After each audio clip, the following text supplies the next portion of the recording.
د طالبانو بدنامولو او د افغانستان تباهي لپاره د پاکستان تازه لوبه او د طالبانو غټه غلطي. پاکستاني پوځ بیا له ټي ټي پي سره خبرو ته کینوي. دا چې څنګه، نو جزئیات هم دلته وګورئ او چینل سبسکرایب کړئ. تیر ځل چې کابل کې د افغانستان طالبانو په منځګړیتوب د ټي ټي پي او پاکستاني پوځ ترمنځ مذاکرات کېده، نو ډیرو افغانانو نیوکه کوله چې طالبانو په زور ځان د پاکستان ایښودل شوي دام کې ګیر کړ. هغه په دې دلیل چې نړۍ ته وښایي د ټي ټي پي غړي افغانستان کې شتون لري او له همدې ځایه د پاکستان پر ضد فعالیتونه کوي، چې وروسته همداسې وشول او ان نړیوالو هم وویل چې د ټي ټي پي کسان افغانستان کې شتون لري.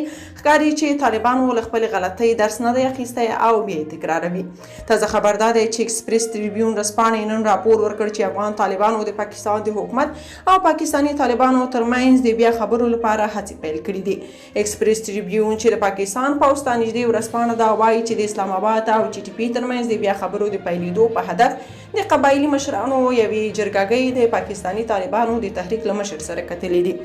که څه هم تر اوسه پورې هیڅ خوا د هڅې تایید یا رد کړي نه دي، خو ایکسپریس ټریبیون د خپلو سرچینو پر اساس ادعا کوي چې د قبایلي مشرانو جرګهګۍ په وروستیو کې د ټي ټي پي له مشرانو نور ولي مسجد سره کتلي او هغه یې هڅولی چې د پاکستان له پوځ سره بیا خبرو ته کیني. ورځپاڼه په عین حال کې د یو پاکستاني چارواکي چې نوم یې نه دی اخیستی په قول ویلي چې د پاکستاني طالبانو په اړه د پاکستان په پالیسۍ کې کوم تغییر نه دی راغلی، یا اسلام آباد نور له ټي ټي پي سره د خبرو لټه نه کوي. دغه پاکستاني چارواکي چې په نامعلوم دلیل ورځپاڼې نوم نه دی یاد کړی ویلي چې د ټي ټي پي سره د اسلام آباد د خبرو لومړی شرط دا دی چې دا ډله باید لومړی خپلې وسلې پر ځمکه کېږدي او تسلیم شي. یوې بلې سرچینې بیا ادعا کړې چې پاکستان له ټي ټي پي سره د خبرو په بریالیتوب باور نه لري، نو غوره بولي چې له هغوی سره د مخامخ خبرو پر ځای د افغان طالبانو له لارې خبرې وکړي.